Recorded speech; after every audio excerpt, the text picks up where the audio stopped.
Assalamualaikum warahmatullahi wabarakatuh. Waalaikumsalam Waalaikumsalam warahmatullahi wabarakatuh. Alhamdulillah ya, kita bisa ke agenda ngobrol santai. Yang mudah-mudahan ini bukan terakhir ya. Mudah-mudahan kita selanjutnya bisa offline lah, bisa kembali lagi normal untuk agenda-agenda baik diskusi ataupun sebagainya untuk meningkatkan pengetahuan dan kemampuan kita terutama dalam K3 dan lingkungan. Yang tentunya kita perlu usaha lah untuk mengenal.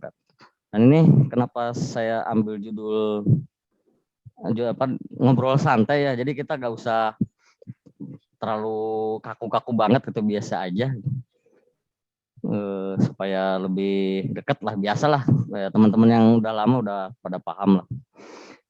Dan ini kenapa saya ngambil topik saat ini adalah judulnya peran AK3U. Karena melihat beberapa ya, jadi banyak AK3U memiliki P2K3, tapi esensinya itu kurang dapat gitu. Apa sih masalahnya? Nah, kita akan kupas, mungkin teman-teman di sini bisa sharing. Jadi jangan terpaku dengan apa yang saya sampaikan gitu. Jadi semuanya boleh punya pendapat, punya dari pengalaman ataupun segalanya. Jadi kita bisa sharing lah bagaimana caranya. Ya mungkin saya tahu lah banyak perusahaan kayak SGL juga kan lumayan bagus lah untuk masalah SMK 3-nya gitu. Udah sertifikat belum Pak? SGL udah jadi SMK 3-nya? Udah jadi. Ini ya, requirement Toyota ya? Iya, requirement Toyota. Nah, jadi nanti kita bahas. Cuman kelihatannya perlu pendampingan ini sama teman-teman semua. Bentar ya, ini ada pertanyaan dari Pak Agung. Untuk training AK3U offline sebenarnya sudah ada. Nah mungkin kedepannya kita bisa ngadain lah. Jadi sebenarnya konsep training yang kita lakukan kalau melalui forum itu, jadi bayarnya in-house ya. Jadi kita kayak di perusahaan berapa orang, tapi pelaksanaannya stand-alone gitu, kayak di hotel berapa, jadi biayanya bisa lebih murah. Tapi kalaupun itu kita komit mau gabungan gitu trainingnya, siapa nih yang mau K3U misalnya ada 10 orang nih, bisa ditempatkan di satu hotel di Cikarang, kita mendatangkan PJK 3-nya dan terus kita mengadakan bareng-bareng kolektif gitu, kan biayanya lebih murah. Itu misalnya saat ini kan 8 sampai 12 juta lah, beda-beda tergantung PJK 3-nya. Itu bisa reduce cost gitu. Kita cukup bayar hotelnya aja. Jadi karena dengan kuotanya kita bisa biaya lebih murah. Nah, itu pernah terjadi sebenarnya di awareness 45.001 yang seharusnya bayar 400 ribuan, kita hanya bayar 150.000 kalau salah. Tahun lalu ya, lupa saya. Awareness untuk masalah 45.001. Jadi seperti itu. Jadi kita trainingnya bareng-bareng gitu. Jadi kayak di perusahaan in-house, tapi rasanya stand alone di luar. Karena bicara training saya kurang setuju kalau di perusahaan. Karena keganggu Pak. Lagi training bentar-bentar dipanggil kan suruh ngerjain pekerjaan. Silakan Laigok teh, tampilin wajah gantengmu Laigok. Gak dapat kaos. Pak Gok, silakan. Ayo Lai. Kelihatan, sebenarnya lagi. Selamat siang Pak. Sore. Wajahnya katanya. Oh wajahnya ya? Iya. Bentar, Pak. Saya lagi di kantor, gak enak kayak. Ntar dulu Pak ya. Saya juga di kantor tuh. Kantor Pak Wahyitno. Pak Helmi doang nih, suruh pagi mulai datang sore. Oh, tuh.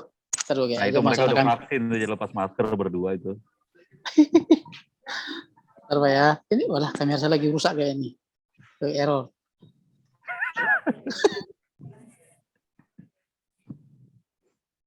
Kayak udah bisa kelihatan ya. Jadi saya akan mencoba sedikit presentasi lah. Ini bukan presentasi jangan kaku dengan apa yang saya sampaikan seperti biasa.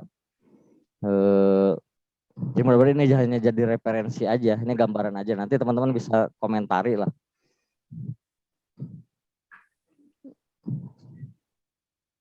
Ini dalam pemilihan AK3U ya, mohon maaf. Yang pertama dalam proses rekrutmen, ini yang menjadi permasalahan ya. Ini mungkin kejadian atau kita pernah ngalamin lah. Yang pertama di internal. Jadi pemilihan AK3U itu ngambilnya dari internal. Siapa aja yang dari internal nih, dari sini. Misalnya emang nyari yang udah ada aja di perusahaan gitu. Udah memenuhi syarat, dia jadiin AK3U. Mungkin Pak Srimanto ya? Enggak. Apa tuh? Jadi pemilihan akan menjadi AK3U-nya berarti dari internal aja, dari SGL misalnya. Enggak nyari dari luar atau dari luar. Waktu rekrutmen. Dari dalam, Pak.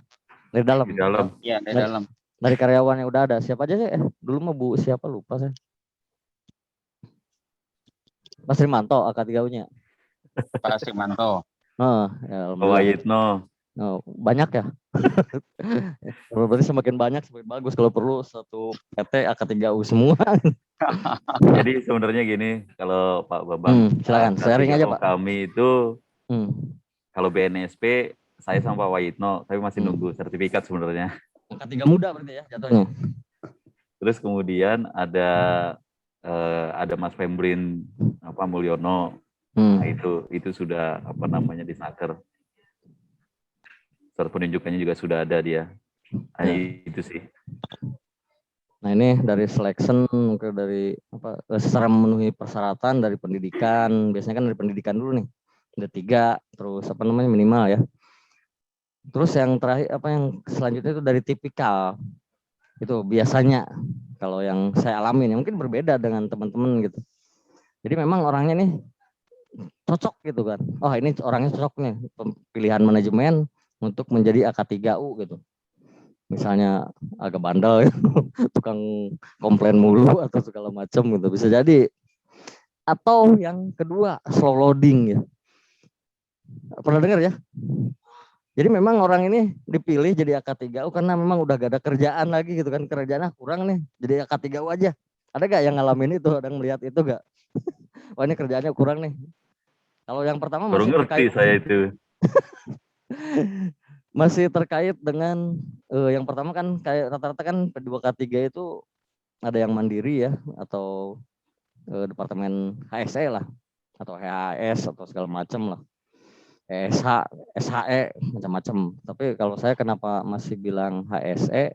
Karena ngacu pada OSAS. OSAS sendiri HSE gitu. Apa yang dari tipikal, ini memang orang nih, wah ini biar ada kerjanya nih, jadi AK3U aja gitu. Ada yang gitu. Atau yang disebut departemen buangan, Pak. Kalau GE kan pastilah berkaitan. GE itu rata-rata dengan merger dengan GE ya. AK3 itu. P2K3 itu dengan GE biasanya. HRGE lah.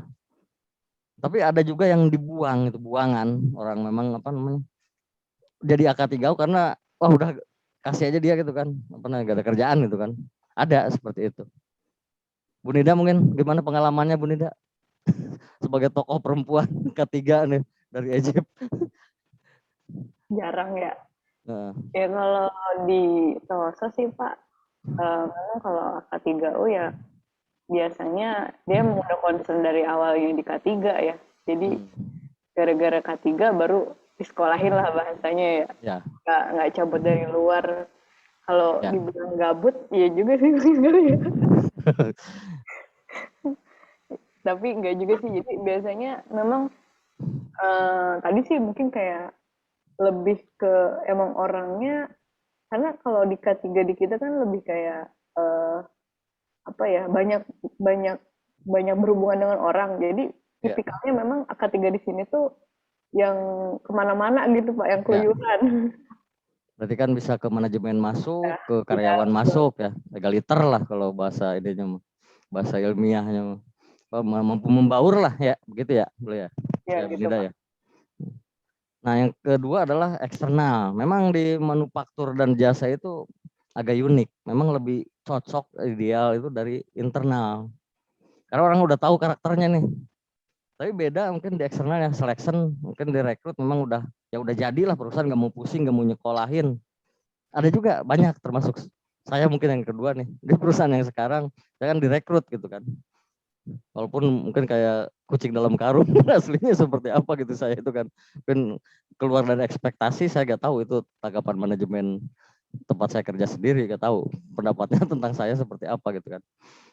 Nah jadi selection, jadi biasanya kan dari sarjana K3 bukan sampai MKKKK lah gitu kan, MK3 lah, master K3 atau pendidikannya mencukupi. Dan ini biasanya kan yang bukan manufaktur kayak kita lah, manufaktur atau jasa, tapi biasanya untuk kontraktor apa namanya terus migas, oil and gas ya, migas, terus banyak lagi apa pertambangan, itu biasanya mereka merekrut dari luar yang udah jadi nih sarjana K3. Ini mana kalau gak ada ini pengalaman lah, memang apa dari rekrut. Dan ini masalahnya mereka belum mengenal gitu secara apa kultur. Kalau di manufaktur kan kita harus paham dulu kultur manufaktur seperti apa. Tapi kalau kayak di kontraktor langsung cemplungin aja kan jadi K3. Resikonya pun tinggi gitu, kita kan berhadapan dengan tukang atau segala macam, atau memang karena high risk kayak di migas. Yang penting aturan tegakkan gitu kan. Tapi kalau beda kalau dengan di manufaktur kan, karena kita harus berhadapan dengan serikat juga, kadang serikat apa namanya menganggap aturan itu adalah sebuah hal yang harus ditentang gitu. Itu yang jadi belum dapat nih. Makanya saya terus sosialisasi untuk teman-teman dari bawah pun apa sih K3U atau P2K3 dan sebagainya ya, saling nyambung termasuk secara utuh sistem manajemen K3. Silakan ada yang mau nambahin? Pak Helmi mungkin mau nambahin, Pak Helmi. Pak Gok boleh lah. Bebas, kita kembali lagi ngobrol santai lah, gak usah ini. Silakan Pak Yasin atau silakan Pak. Saya belum lupa wajahnya Pak Yasin. Boleh ngelihat wajahnya. Pak Agung boleh silakan bicara. Siapapun boleh bebas.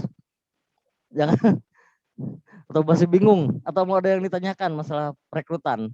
Karena ini pun saya sudah sampaikan di tim HR ya, Bu Teti. Karena ini penting nih untuk apa? Memahami bagaimana cara merekrut untuk seorang AK3U gitu. Jadi kalau menurut Pak Bambang bagus dari mana? Dari luar, dari dalam?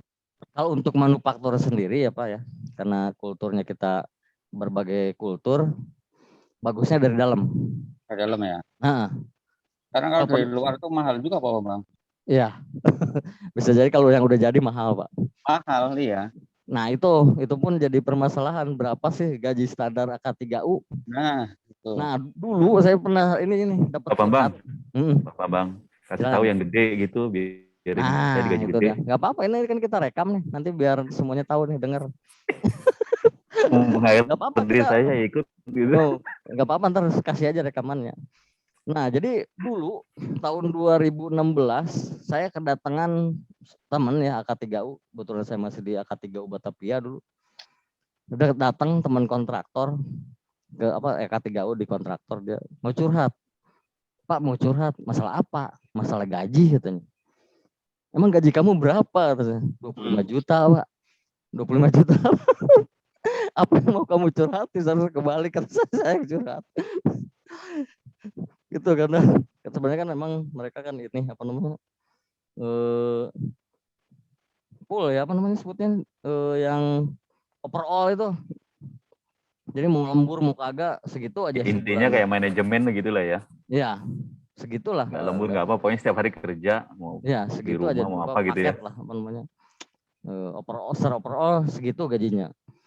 Jadi saya sebenarnya ketika ya udah saya coba meluruskan ya berdasarkan hukum ketenaga kerjaan saja, tapi dalam hati saya menangis.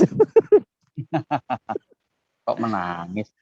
Ya berarti kan ada apa ya beda gitu penghargaan AK3U di manufaktur dengan konstruksi, apalagi sampai migas, ternyata beda gitu. Bahwa kita ya sama seperti staf biasa aja. Itu dulu. Bukan ya. Menangis kali Bang Bambang, menanggung kali. Kelihatannya itu abis itu dia mesti pergi ke kebun itu diem-diem terus nangis di situ. Saya pura-pura aja memberikan coaching gitu kan. Ya itu di kelapa sawit dia itu Pak posisinya. No. Banyak sih. Sampai sekarang untuk kakak, karena kan wajib. Siapa lagi? Wah Pak Helmi di jalan kan. Oke, yang lanjut ya. Kedua adalah masalah komitmen. Atau mau yang satu masih ditanggapin lagi masalah rekrutmen nih. Ada yang punya pendapat lain silahkan, bebas. Pak Bambang, Oke, silakan Pak. kalau ahli K3 umum itu gajinya berapa di manufaktur petnya? Saya juga gak tahu Pak. Yang jelas, Rata-rata aja, nggak usah sampai koma-koma, nggak usah, rata-rata aja. ya yang ini aja lah buka-bukaan. Jarang 1 digit sekali atau yang 2 digit gitu. jarang sekali yang 2 digit itu jarang sekali. Oh iya. Kecuali kalau level manajer karena dia manajer aja. Tapi kalau untuk melihat dari AK3U-nya pun sendiri nggak ada, karena kan sifatnya masih fungsional Pak, bukan struktural. Karena kan sampingan jadi AK3U gitu kan, bukan secara khusus gitu. Kalau departemen P2K3 atau departemen HSE. Ya beda Pak ya. Kalau ini kan kemana-mana kerjanya. Iya, jadi kan kayak sampingan ya. Kembali lagi Pak, kayak tadi dianggapnya slow loading gitu. Iya. Kurang kerjaan kamu jadi AK3U aja. Itu. Pagok yang ngalamin. Ya, dianggap nggak ada. Iya, yang penting ada lah memenuhi Ya, persyaratan. pokoknya hadir kepalanya di situ ya kerja namanya udah. Ya, karena belum departemen. Gitu. Tapi kalau untuk membentuk departemen susah memang di setiap perusahaan. Susah. Karena kembali lagi nanti ke topik kedua nih. Lanjut ke topik kedua nih, masalah komitmen. Nah, jadi apa namanya? Yang pertama di rekrutmen itu memang sulit untuk menentukan berapa sih gaji AK3U. Kalau gaji manajer mungkin ada rate-nya ya. Gaji manajer sekian sampai sekian atau gaji ini. Tapi kalau AK3U karena fungsional sifatnya. Komite lah, panitia loh, kayak panitia tur aja gitu. Iya. Kita mau tur panitianya berapa ya? Pokoknya seksi repot yang nggak jelas lah gitu ya. Ya, nah ya tapi teman-teman kita pun di beberapa perusahaan ya memang udah ada yang dapat apresiasi khusus, ada tunjangan AK3U atau segala macamnya. Ini AK3U ini jadi samar gitu di manufaktur itu, beda dengan di industri lain di konstruksi, migas, terus pertambangan itu beda gitu. Jadi ada memang AK3U kan kalau di bahasa Inggris kan OHS spesialis gitu. Ahlinya ahli, core of the core gitu. Jadi kan dianggapnya memang ada apresiasi khusus gitu buat AK3U itu. Jadi memang ada tunjangan AK3U lah gitu kan. Oke, memang Pak Bambang. Spesial. Nah. Soal requirement-nya pasnya untuk menjadi HSE itu apa aja sih, atau cuman emang S1 saja gitu, atau ada hal-hal lain kah yang menjadi kriteria khusus kah?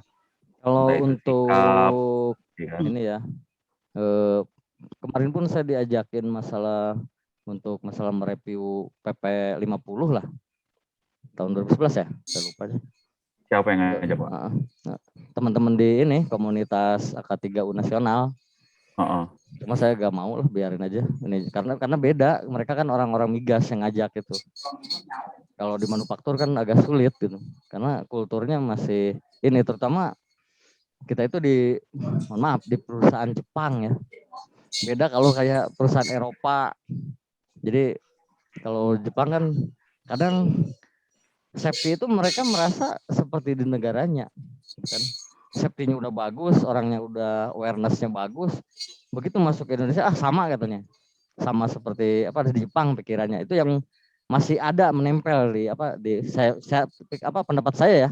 Masih menempel gitu di orang-orang di ekspat manajemen Jepang. Itu merasa berpikirnya harus sama seperti Jepang. Tapi karena mereka belum ngelihat kultur orang kita itu seperti apa. Karena kan anggap aja lah bicara safety, orang Jepang itu kan dari bayi udah safety lah gitu istilahnya kan. Seperti itu. Terus lanjut masalah komitmen nih, ini saling nyambung ya. Jadi pertama sustainability tool ya, atau jadi SMK 3 itu dijadikan sebagai alat atau tool untuk keberlanjutan usaha di sistem manajemen ya. Karena kalau kita bicara sistem manajemen kan ada pengendalian isu, problem solving, dan lain-lain ya. Jadi atas kesadaran sendiri, ya mungkin saya pun sebelumnya pernah ngalamin ya, tidak ada yang minta baik headquarter, customer, yang meminta kita ISO 45001. Tapi karena ada pemikiran bahwa kita merasa perlu dengan K3, maka kita ISO 45001. Dulu masih OSAS ya. Kita OSAS saja. Nah, jadi sebelumnya itu kan gak ada yang memaksa, gak ada yang meminta. Tapi karena kita merasa perlu bahwa sistem manajemen ini sebagai tool untuk keberlanjutan usaha. Karena kan dengan sistem manajemen kita bisa reduce lost time karena kecelakaan, karena PAK, karena insiden. Jadi memang dijadikan tool. Gitu. Kayak apa namanya? Banyak lah di Egypt juga ada beberapa perusahaan yang memang tidak ada yang meminta. Gitu. Yang kedua adalah headquarter requirement. Jadi karena diminta pusat. Ini nih. Kamu harus SMK 3. Kamu harus ISO 45001. Tapi perusahaan Jepang jarang ya yang meminta 45001 itu. Banyak kan lebih ke nasional, ke apa namanya, SMK 3-nya justru. Yang ketiga adalah customer requirement. Mohon maaf nih kayak apa SGL ya. SGL kalau gak diminta sama customer misalnya mau SMK 3 gak? Mendingan sih aplikasi aja ya, nggak usah sertifikasi karena itu kan biaya. Sertifikasi kos. Terus kita implementasi aja gitu kan. Tapi kan implementasi aja. Epson juga katanya gitu loh. Iya. Epson juga 14.000. Epson dia pernah SMK 3 tetapi kemudian ditarik kemudian berdasarkan cuman aplikasi aja dia untuk SMK 3. Pakai standarnya dia. Iya. Tapi kan itu harus assessment-nya jadi apa? Ya mungkin kita aplikasi aja kayak banyak kan ya yang tidak SMK 3 kita sudah menerapkan SMK 3 kayak gitu ya. Siapa yang menilai sudah menerapkan? Makanya perlu lembaga independen, badan sertifikasi yang menilai. Itulah apa namanya? Kayak ginilah, saya orang baik gitu. Kata saya gitu kan. Tapi kan harus di assessment gitu kan dari orang dari luar gitu kan. Seperti itu. Nah, ketika diakuin orang luar gitu. Betul. Yang kedua headquarter ya, yang ketiga customer requirement. Ini yang paling berpengaruh customer requirement. Kalau nomor 1, nomor 2 itu apa namanya nggak terlalu inilah. Apa namanya bisa aja ditunda. Tapi kalau customer requirement cepet ya. Contoh audit dah, ada temuan dari customer pasti cepet. Ininya, actionnya kan. Bener gak? Ada yang menanggapi, bener gak pendapat saya? Bahwa customer requirement itu paling berpengaruh dalam sebuah sistem perusahaan, mengubah.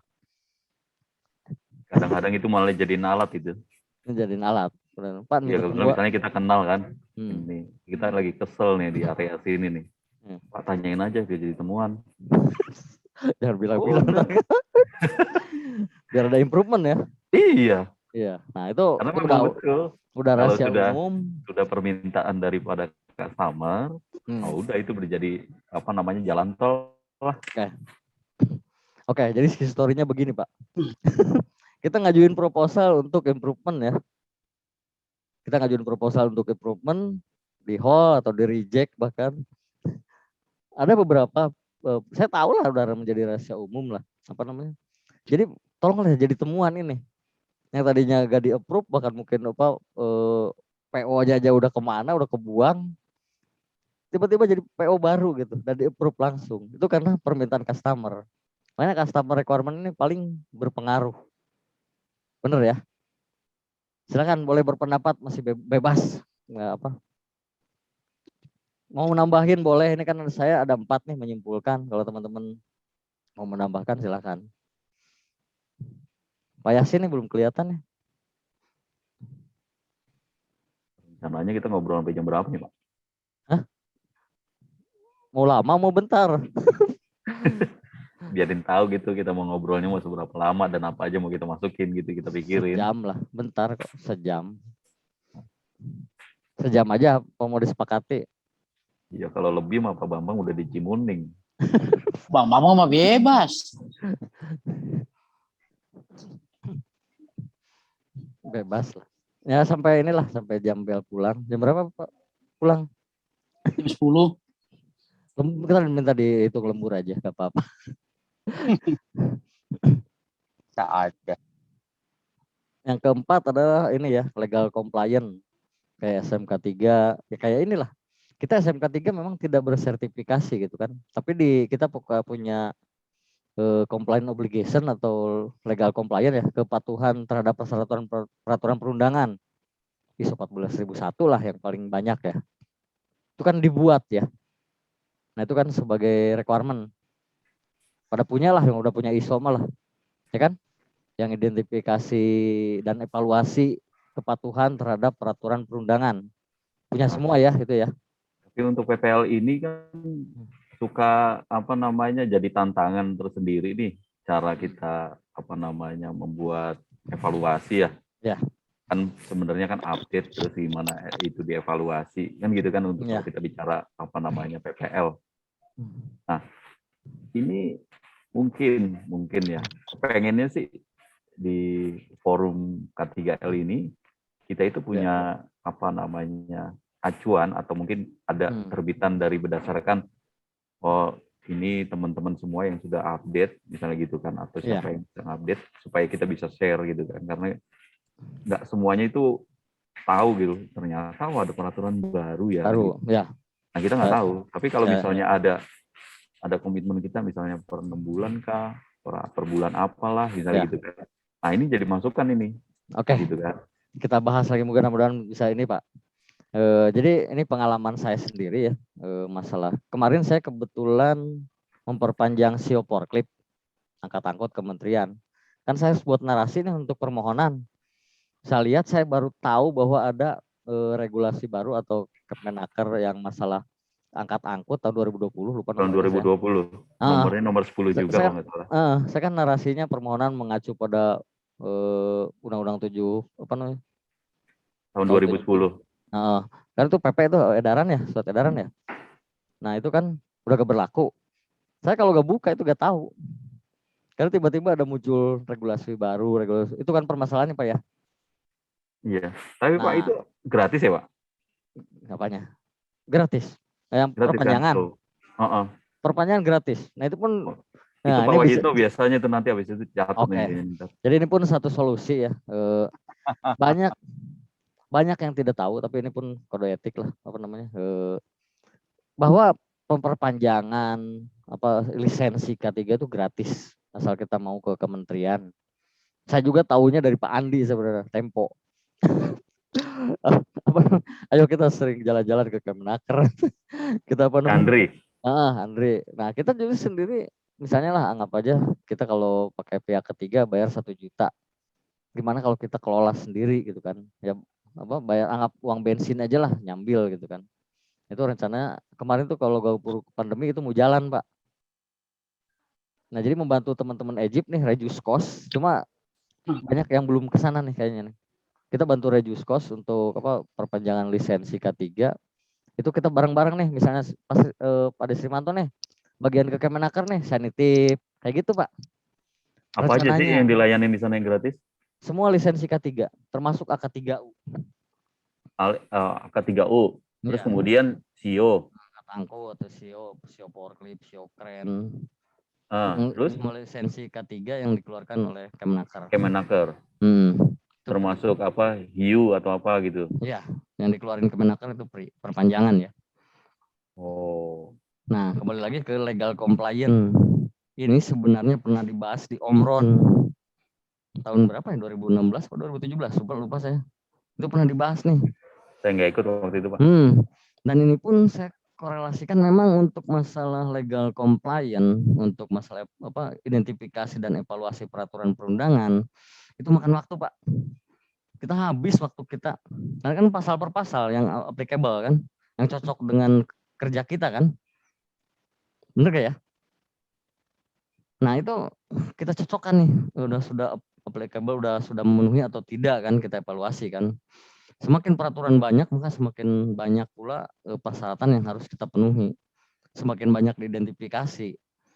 Nah kalau di lingkungan, sebenarnya ya, kalau di lingkungan kita bisa membawa ke LH, menyodorkan ini mana nih yang udah berlaku, nanti mereka tandain, kasih tahu. Cuma kembali lagi, hanya sebatas itu.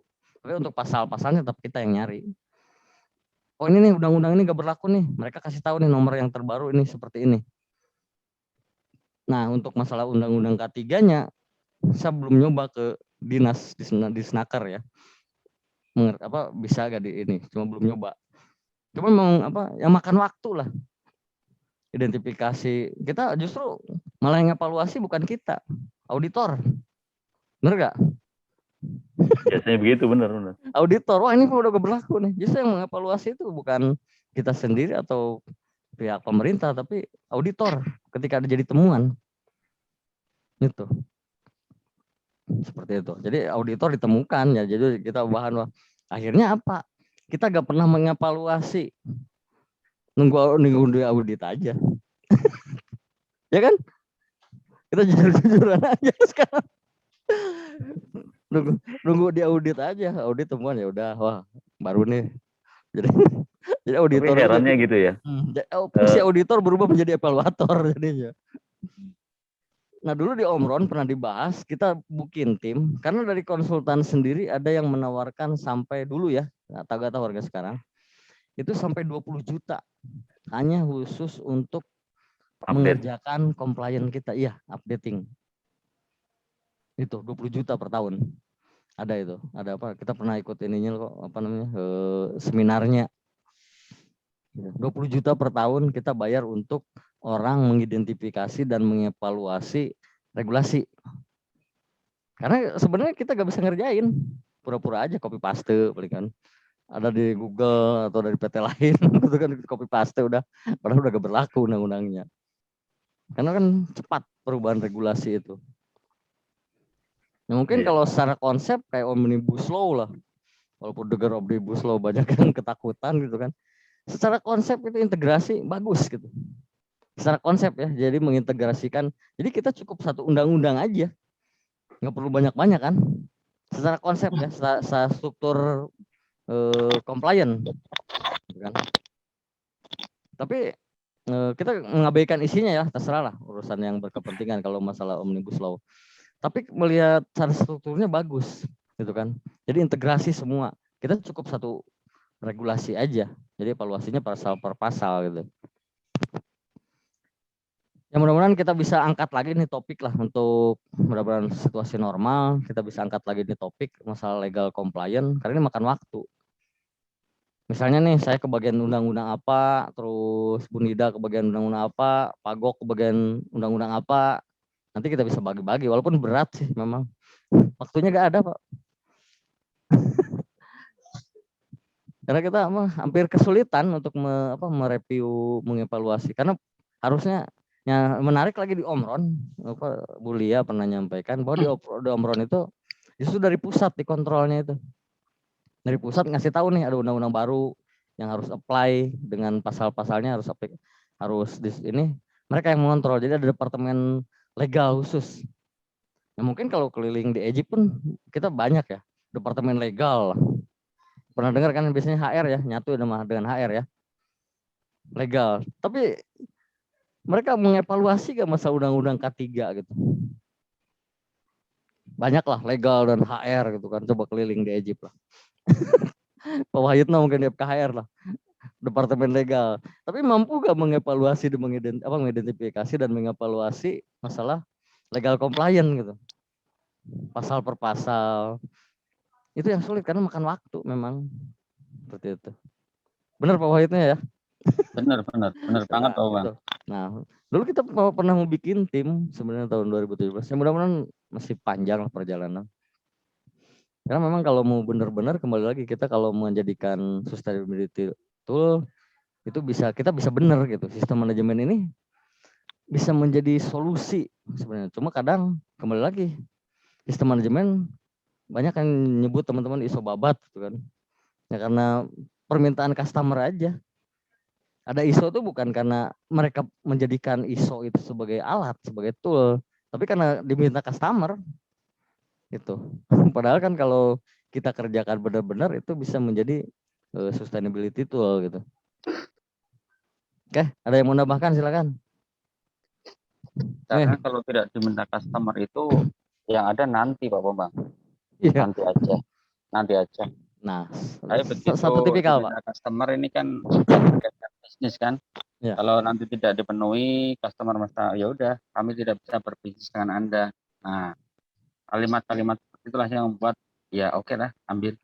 Iya, ya. Sama Pak, hampir sama semua sebenarnya. Karena memang karena customer requirement senjata paling utama itu senjata requirement untuk membangun sebuah sistem. Kalau benar-benar secara sadar kita bangun sendiri tanpa ada yang minta, sulit, jarang sekali.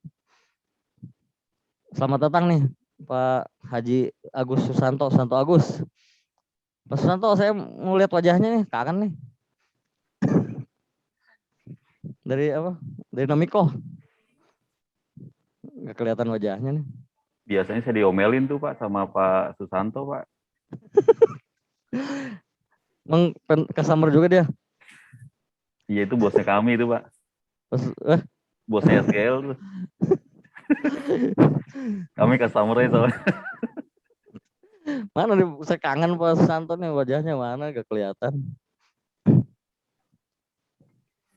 Pak Waitno boleh nanya dong Pak. Mungkin juga ada Pak Helmi ya. Kalau di FKHR, perusahaan-perusahaan itu memandang terkait dengan SMK 3 atau K3 itu di perusahaan seperti apa? Apakah menjadi suatu kewajiban atau belum? Dan kurang lebih sudah seberapa banyak perusahaan-perusahaan yang ada di Egypt itu sudah mengimplementasikan K3? Apa ini saya tanyain mungkin termasuk halnya sebenarnya kita ingin kolaborasi sebenarnya ya. Kalau saya berpikir itu kepengen kolaborasi intinya kayak contoh workshop di mana semuanya itu bisa termapping, kemungkinan yang belum bisa nanti diimplementasiin, kemudian yang sudah akan belajar, bahkan terpikir sama saya gimana caranya misalnya dari FK3L ini menjadi kayak contoh auditor tambahan lah gitu kan untuk memberi masukan kepada perusahaan-perusahaan untuk memajukan evaluasi dan monitoring terkait dengan K3 di perusahaan. Itu Pak Waitno atau Pak Helmi. Ini bertanya ke saya atau ke FKHR nih? Tujuannya ke FKHR. Oke, FKHR. Ya, baik. Terima kasih. Sepanjang yang saya tahu, ya, karena perjalanan cukup panjang untuk di FKHR.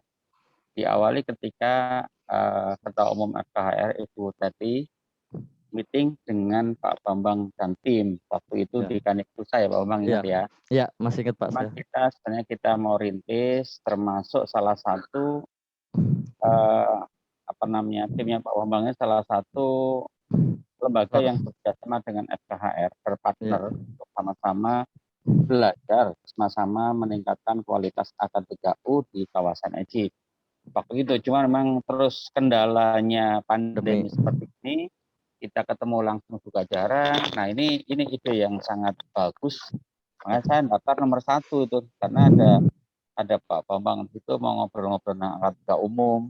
Nah ini sebenarnya salah satu segmen dari FKHR bersama dengan timnya Pak Bambang ini untuk sama-sama membumikan ya AK3U ini untuk perusahaan-perusahaan di kawasan Egypt. Bahkan kalau memungkinkan kita bisa saling sharing, kita bisa adakan semacam workshop, diskusi bersama ataupun gathering bersama dengan teman-teman AK3U ini supaya ada keseragaman, kekompakan atau ada standarisasi seperti apa sih yang bagus. Nah, yang bagus bisa dicontoh, yang belum bagus sudah bisa mencontoh yang bagus. Sebenarnya waktu sudah dirintis kebetulan waktu itu posnya ada di bidang 1 ya, di bidang saya ya. Terus akhirnya memang terpental oleh karena pandemi ini.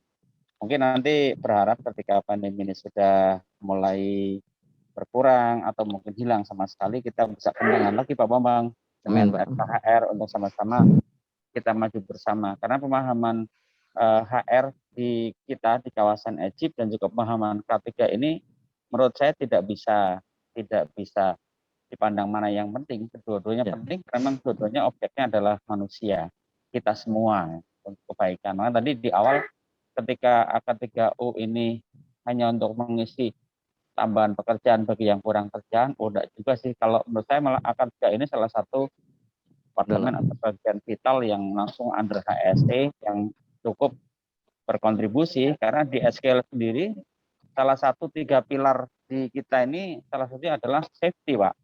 Ya. Di kami itu pilarnya satu effective operation, yang kedua compliant, yang ketiga adalah safety. Itu sendiri yang Presiden sampaikan dengan bahasa Jepang yang kita udah translate. Jadi safety itu hal yang cukup, hal yang vital, bukan cukup, Ya. hal yang vital, hal yang sangat penting untuk kita semua. Jadi kalau Pak Manur menyampaikan itu ide sangat bagus dan memang sebenarnya sudah digagas oleh Ketua Umum FKHR Ibu Tati dan juga Pak Bambang AK3.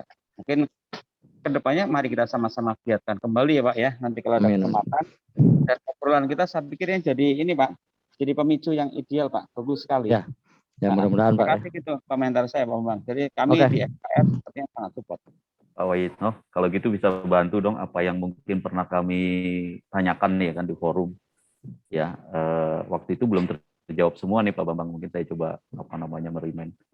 Perusahaan-perusahaan yang sudah P2K3 sudah perusahaan mana aja? Mungkin dari FKHR bisa mapping, bantu listing ya untuk mapping. Betul. Iya. Oke. Baik Pak itu. Bagus. Baik, nanti kita akan bawa ke forum FKHR. Terima kasih banyak. Oke. Jadi sebenarnya kita yang penting ini ya Pak Wahid ya. Kita menyamakan spirit gitu kan. Betul. Spiritnya kita samakan nih, frekuensinya kita samakan nih. Saya pikir FK3L dan FKHR spiritnya sebenarnya udah hampir sama nih.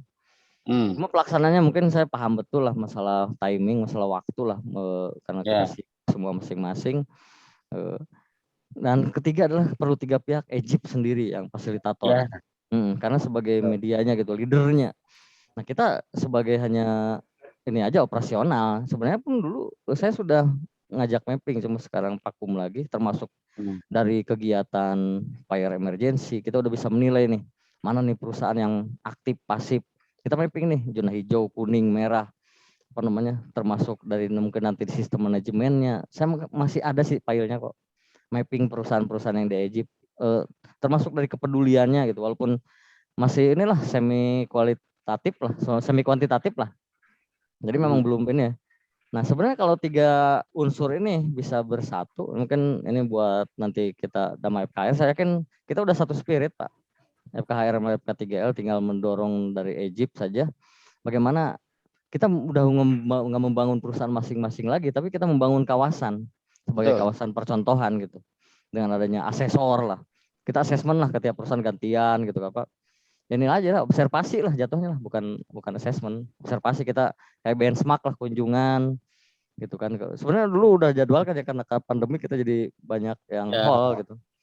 Betul. Intinya bantuin itu ya, pelaksanaan di perusahaan itu supaya meningkatkan levelnya. Iya, observasi lah Pak. Jadi seharusnya kan leadernya harusnya Egypt nih. Kita hanya bantu data aja. Kita operasionalnya gitu. Tapi Egypt sebagai ininya, karena kan kita gak mungkin nyuruh perusahaan orang lain untuk ini. Tapi kalau motornya dari Egypt gitu ya. Iya, dari Egypt. Windowsnya dari Egypt itu dari FKHR itu pasti jalan tuh. Soalnya kalau dari kita kayaknya masih belum jadi perhatian ya. Kurang. Tadi kayaknya kita alhamdulillah orang bandel kan. Dulu. Ya mungkin dari FKHR nanti lebih powernya lebih di kolaborasi lah. Amin. Siap. Itu Pak. Jadi kita bukan membangun lagi perusahaan A, B, C, D, tapi kita bagaimana membangun Egypt gitu. Menjadi perusahaan, menjadi kawasan percontohan lah. Alhamdulillah segini juga kita udah kompak lah. Tinggal improvement aja sebenarnya, dikit-dikit lah. Nah ini selanjutnya yang terakhir ya, masalah performance. Ini mungkin teman-teman udah paham ya. Pertama kita manajemen review lah. Nah ini pun kita review nih, kemampuan manajemen review performa kita gitu. Ini AK3U ini harus memahami masalah struktur sistem manajemen gitu kan, bagaimana urutannya dari problem solving sampai kayak di insiden itu recurrent incident prevention. Jadi mencegah sebuah kejadian terulang lagi. Itu di manajemen review udah umum lah, di ISO lah tinjauan manajemen. Ini seberapa jauh orang AK3 itu memahami termasuk larinya ke continual improvement, termasuk nantinya panjang lagi ke horizontal improvement. Nah, saya senang nih kalau di sini nih, soalnya Nah, saya perlu belajar ini. Nah, ini panjang Pak sebenarnya. Ini kita sepintas aja supaya mancing lah. Ya makanya saya juga alhamdulillah ya, walaupun hadir hanya sekian orang hari ini, saya pun sebenarnya ngetes Pak. Tuh kan saya berarti dites ini. Ya, saya ngetes. Pertama, kita punya kebebasan untuk meluangkan waktu ini seberapa diberikan kebebasan sih sama perusahaan. Ya, alhamdulillah SGL kan sampai lebih dari 1 orang bisa datang. Artinya perusahaan merasa bahwa sesuatu ada nilai positif yang akan bisa dibawa dari pertemuan ini. Benar gak ya? Betul. Kita bukan hanya ngobrol ngalor ngidul gak jelas, tapi gak ada arahnya kemana, gak ada. Tapi kita ada sesuatu yang bisa diambil gitu dari sini. Nah ini yang seorang AK3U itu harus punya passion yang kuat untuk meyakinkan manajemen bahwa ini kita ada sesuatu yang bisa kita ambil. Makanya alhamdulillah saya bekerja di selama jadi K3U, saya selalu punya peluang untuk keluar gitu. Mau kunjungan kemanapun ayo gitu. Tapi ada Manajer bisa soalnya udah ya. Manajer soalnya udah ya. Menjajar Pak. Nah, kalau ada sesuatu yang bisa good point yang bisa kita ambil untuk diimplementasikan di perusahaan. Ya walaupun sedikit, itu kan walaupun perusahaan ini kurang bagus deh, cobalah kita benchmark. Pasti ada nilai positif. Nah, sebenarnya saya ini ngetes perusahaan mana aja sih yang diberikan kesempatan oleh manajemennya untuk join meeting gitu kan. Ini pun salah satu faktor seorang AK3U ini mampu gak meyakinkan manajemen untuk ngobrol santai gitu. Gitu. Jadi kalau manajemen udah jadi nilai trust gitu. Trust manajemen terhadap seorang AK3U seperti ini gitu. Bagaimana kita mau mengerjakan yang lain sementara untuk hal yang bisa kita ambil good point-nya aja kita gak diberikan izin gitu. Bagaimana kita mau berkembang. Tapi itu gak masalah kita untuk pembelajaran ke depannya. Kalau mungkin memang ada yang hal kritikal yang memang teman-teman tidak bisa tinggalkan gitu. Seperti itu. Sepakat ya? Ya. Nah itu. Sebenarnya saya kalau bikin acara terserah saya. Bisa ngikutin saya. Alhamdulillah lah. Saya yakin kita Pak Wahyudna ya. Mungkin nanti juga Bu Teti mungkin dapat rekamannya. Kita samakan spirit lah. Mudah-mudahan Egypt. Saya yakin Egypt masih banyak harapan lah untuk kita menyamakan spirit bagaimana membangun Egypt gitu. Masuk salah satunya kan gini, ya. Next planning kita sebenarnya kan di tahun 2022 kan ada biasanya ada kampanye K3 kan? Iya. Nah, karena bulan K3, nah kepengennya juga kita bisa sharing, barangkali bisa sama atau mungkin bisa dapat inputan gitu kan, atau barangkali menjadi jadi tema kawasan kan gitu. Ya. Mudah-mudahan juga tuh jadi masukan. Program 2022 kita bisa menyusun bareng Pak P3 dan PHR. Jadi programnya bukan program FK3AL lagi, program program FK3AL lagi tapi PHR program juga. bersama gitu. Program bersama. Egypt, FKHR, FK3AL. Jadi program bersama kita satukan nih. 2022 nggak mau ngapain. Dan kenapa mungkin teman-teman kemarin saya bukan jualan kaos, sebenarnya saya kampanye itu yang ngambil itu kan. Oh, jadi sampai, itu ya fraksi buruh ya. Safety plus no budget no meaning. Karena kita mau uring-uringan ngomong masalah safety, kalau gak ada budgetnya mau ngapain? Karena harus dibudgetkan. Walaupun saya tahu gitu kan ada suddenly budget gitu. Kan tiba-tiba order ini ya oke di approve, tapi kan tidak semuanya gitu. Tidak ada dikhususkan untuk budget safety. Mungkin banyak ada juga perusahaan yang memang sudah membudgetkan safety itu berapa gitu, bahkan sampai miliaran gitu. Nah ini kembali lagi ke komitmen safety first gitu kan, kayak Pak Wahyudna tadi. Kita gitu perusahaannya safety suatu hal yang fundamental gitu, yang ini budgetnya berapa? Seperti itu Pak, balikan lagi gitu kan. Ya mudah-mudahan ini itu pun kalau udah jadi departemen gitu kan. Nah mudah-mudahan kedepannya kita improve dikit-dikit lah, seperti yang sering saya sampaikan. Kita gak usah banyak-banyak improvement, semampunya aja. Kembali lagi banyak sih, panjang saya dibahas sistem manajemen jadinya. termasuk organization role ya. Walaupun saya bukan orang HR, tapi alhamdulillah saya udah Adalah orang serikat pekerja dulunya. orang saya mantan MR ya, jadi peran organisasi itu seperti apa gitu kan, memerankan, mengoptimalkan setiap sumber daya, baik sumber daya perusahaan ya atau utility segala macam, termasuk sumber daya orang, kita optimalkan untuk mencapai objektif dan target kita gitu. Kita punya segini ya udah segini aja gitu, cuma kita improve-nya bergerak terus gitu. Itu harapannya sih. Yang mudah-mudahan dengan kita menyamakan spirit ya, Egypt, FK3L, FKHR bisa nyama, bisa sama lah. Ini FKHR punya power untuk mendorong Egypt, kita punya konsep dan akhirnya bisa jalan gitu. Jadi kawasan percontohan. Mungkin itu harapan saya, Pak. Mungkin harapan semuanya lah, mudah-mudahan. Karena kita mau ngapain lagi sih? Selain ya minimal kita bisa sambil belajar lah, bukan hanya nyari popularitas segala macam, apa sih yang dicari gitu kan, tapi minimal kita bisa berbagi ilmu segala macam. Banyak kok trainer di Egypt sebenarnya, kita tanpa konsultan, anggap aja lah kita bisa belajar kalau cuma mau belajar, kecuali memang nyari sertifikatnya aja. Oh itu jago tuh trendingnya. Nah itu kita mau nyari sertifikat, mau nyari ilmu, boleh, itu tinggal pilihan. Termasuk program training gabungan seperti apa, biar reduce cost lah, seperti itu. Mungkin Pak Bambang, Pak Wahidno, gimana kalau kita langsung aja nanti direncanain kita bikin boleh, saya nunggu undangan FKHR aja. Program K3L gitu kan bersama dengan HR. Saya nunggu undangan FKHR aja, ayo kita kapan bahas, kita sama-sama lah, terserah. Tempatnya boleh bebas, mau di hotel mana, mau sambil arung jeram boleh. Yang penting saya kos. Ya, silakan ya. Kebetulan FKHR banyak duitnya nih. Yang kepake pada 2 tahun ya. Iya. Kita pakai buat meeting lah di luar. Enggak, nanti cuman itu doang.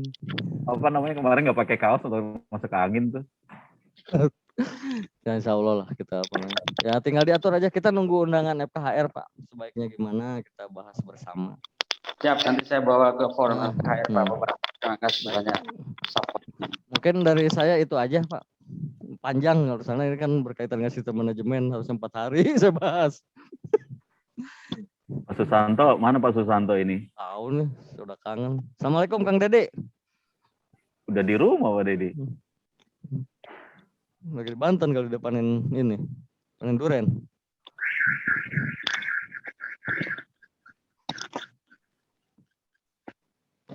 Oke. Mic-nya belum dibuka.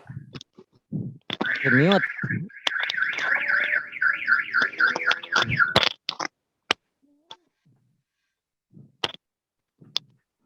Satu, dua, tiga, 11 orang. Putus. Sinyalnya itu mah. Naik pohon. Sinyalnya. Malah suara alarm itu. Itu dari SGL tuh. Oke, mungkin itu aja, gak panjang-panjang, tapi insya Allah ada ininya ya, mudah-mudahan bermanfaat dan bisa untuk kita semua lah, untuk kebaikan. Mungkin ada yang lagi mau nyampein kali itu. Ya, silakan. Pak Helmi, Pak Yasin. Pak Yasin, Pak Agung Sedayu, silakan. Ini tanggapannya atau kritikan. Tuh ngapain sih ini? Dari Bu Nida nih belum denger suaranya. Alhamdulillah ya, Bu Nida selama ini bantu saya. Terima kasih Bu Nida. Bantu apa? Doa Mbak. Ya minimal ngapain? Bantu nyatet ya. Kalau saya sih Pak di forum K3L ini saya senang banget ya, wadah inspirasi. Kebetulan mungkin kalau di TOSO tuh ahli K3 itu nomor 2 ya. Jadi yang senior 1, yang juniornya saya gitu. Jadi kalau misalnya banyak di dalam itu kayaknya kurang banyak inspirasi gitu aja, ngerasa paling baik, mungkin udah aman, oke gitu. Tapi pas di forum K3L banyak benchmark gitu ya. Oh di perusahaan gini ya, bisa lebih baik gitu nanti ke depannya gitu. Terus ya kayak saya setuju banget tuh ide-ide dari Pak Trimanto kayak kolaborasi ya, karena memang selama ini kan kalau misalnya kita kayak training sendiri, terus misalnya saya tuh ada pengen gitu ya keliling perusahaan Egypt gitu Pak. Jadi misalnya saya ke Pak Bambang lihat gitu apa sih yang bagus, apa yang bisa diimplementasikan di saya, ya baik itu K3, 5S atau yang sifatnya improvement ya.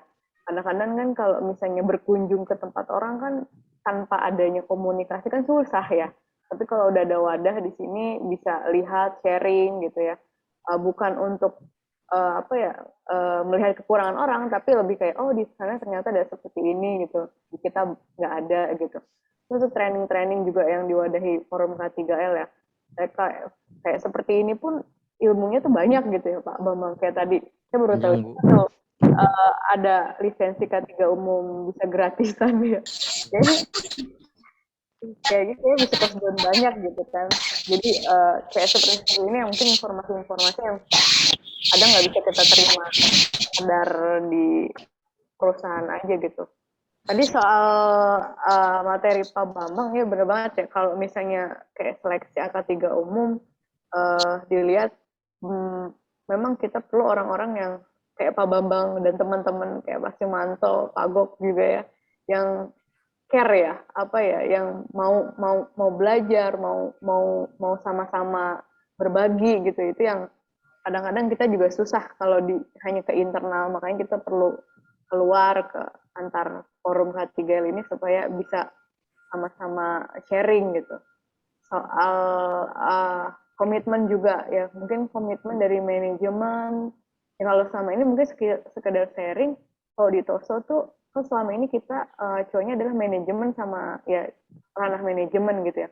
Jarang menyentuh serikat pekerja, tapi hampir 1 tahun terakhir, nggak sih, hampir 2 tahun sebelum pandemi, di TOSO itu mulai banyak melibatkan serikat pekerja buat bantu saya gitu. Karena di A3 di TOSO sedikit orangnya, jadi butuh orang banyak untuk support. Jadi serikat pekerja itu kita training Pak gitu buat bantuin kita untuk training ke membernya supaya mereka juga support gitu ya. Sama Pak Wahidnya mungkin dari forum HRD Egypt ya, tadi mungkin minta supportnya juga, karena mungkin kalau misalnya beberapa teman ya termasuk saya, kadang-kadang kalau nggak ada undangan dari forum K3 atau dalam tanda kutip sedikit ilegal gitu ya, kadang-kadang kalau keluar atau apa mungkin dipertanyakan, tapi ya mungkin beberapa teman ada yang seperti itu, butuh akomodir gitu, butuh satu wadah gitu.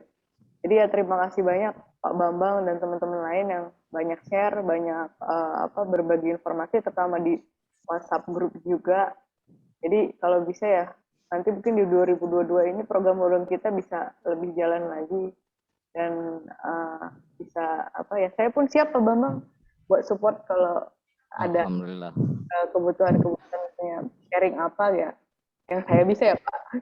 Yang mungkin di core saya sih siap-siap aja gitu. Dan mungkin kalau teman-teman yang lain mau kita sharing gitu ya, saya kadang-kadang juga tanya sama Pak Simanto, kadang tanya Pak Bambang juga. Ya mohon maaf kalau banyak nanya ganggu-ganggu, karena memang kadang-kadang perlu teman ya, teman untuk diskusi gitu ya. Ya itu aja sih Pak Bambang dan rekan yang lain. Ada yang lain? Oke, saya setuju dengan Ibu Nida tadi bahwa penerapan AK3 umum itu memang bisa berkembang. Kalau kata zaman dahulu studi banding lah antara perusahaan di EGP ini kan, bagaimana penerapan AK3 umum di suatu perusahaan itu, jadi kita bisa menerapkan di perusahaan kita sendiri gitu. Jadi kalau kita hanya di dalam ini kayak kodok dalam tempurung jadinya gelap, hanya di situ doang pengetahuannya kan nggak berkembang. Jadi saya setuju dengan Ibu Nida tadi, bagaimana kita programkan, boleh nggak hal-hal seperti itu kita lakukan, seperti kayak berkunjung lah ke perusahaan EGP ini, kita lihat seperti apa penerapan sistem safety-nya gitu ya. Jadi nanti bagaimanapun pasti di setiap perusahaan itu beda-beda lah penerapannya kan. Mungkin ada yang lebih baik lagi, ada yang lemah. Nah, kan dari situ bisa kita menilai bahwa ada yang harus kita perbaikin, ada yang harus kita ikutin gitu. Jadi itu aja sih yang boleh saya minta. Kalau saran saya, kalau boleh dilakukan itu aja. Terima kasih. Ada lagi, silakan. Dari yang lain. Cukup. Oke, jadi sebelum saya akhiri, saya ada poin-poin ya dari teman-teman masalah satu. Sebenarnya udah saya jadi materi saya ini. Pertama, brand trap ya. Brand trap, terjebak merek Pak, Bu ya. Jadi kita merasa bekerja, wah ya tadi kembali lagi dalam kata dalam tempurung, wah saya udah gak perlu belajar lagi nih. Saya kan udah pinter nih di perusahaan nih, udah gak perlu keluar lagi. Tuh ada materinya di saya, brand trap namanya. Apalagi yang brandnya udah sampai jadi iklan di TV gitu. Oh, udah kejebak brand. Jadi merasa dengan brand itu, contoh lah, anggap aja ya. Nah, saya di Hitachi, wah ketika saya di Hitachi dengan nama besar Hitachi, saya gak perlu belajar lagi keluar. Karena orang-orang lain itu lebih bodoh dari saya gitu. Pikiran saya seperti itu gitu. Itu brand trap, nanti saya bahas. Ada, tapi panjang lagi 2 hari lagi nambah waktunya. Yang kedua adalah ini masalah hubungan spesialnya AK3U ya. AK3U itu berada di tengah-tengah jembatan antara manajemen dan pekerja, termasuk representatif dari pekerja atau serikat pekerja. Nggak bisa memihak salah satu pihak. Karena harus ke atas ke bawah gitu. Cuma kita harus memberikan pemahaman bahwa bahwa kita harus egaliter lah minimal. Kita harus bisa didengarkan di atas, terus bisa sampai ke bawah gitu, seperti itu. Ini spesialnya AK3U. Tidak bisa berada dalam satu pihak gitu. Makanya mau serikat pekerja, mau mau HR, bahkan kita agenda pertama itu mungkin masih pada ingat ya, 2016 kita ngadain seminar ketua PUK dan manajer HR, mungkin masih ingat tahun 2016 tuh, tanggal 27 Mei pas Pak Srimanto mungkin masih ingat ya. Itu salah satu upaya kita gitu. Kalau masalah yang lain, masalah hak dan kewajiban antara pengusaha dan pekerja itu dalam satu sisi yang berbeda ya, bolehlah ada rivalitas antar serikat pekerja dan manajemen. Tapi kalau masalah K3 dan lingkungan atau SMK 3 itu harus satu komitmen, satu rel lah sama-sama. Gitu. Terus yang terakhir poinnya ya, yang mudah-mudahan ini tidak berarti di sini kita bisa, jadi poin hari ini adalah kita akan kolaborasi ya. Saya nunggu undangan FKHR, saya siap kapanpun, insya Allah siap kapan kita nyusun program kerja terutama untuk tahun 2022 kita mau ngapain. Nah mudah-mudahan, dan satu lagi supaya tidak dianggap liar seperti Bu Lia bilang ya. Kalau saya mau liar mau enggak saya masuk aja. Alhamdulillah selalu diizinkan ya. Yang penting ada suatu hal yang saya dapat gitu kan. Harus ada corong melalui leader kita Egypt ya. Itu. Jadi mungkin dengan powernya FKHR, dengan konsepnya FK3L, kita bisa mendorong Egypt untuk mempromosikan ini. Oke ya. Gitu aja dari saya. Mudah-mudahan bermanfaat dan kita semua selalu diberikan kesehatan dan keselamatan. Saya tutup ya. Wassalamualaikum warahmatullahi wabarakatuh. Waalaikumsalam. Terima kasih semuanya.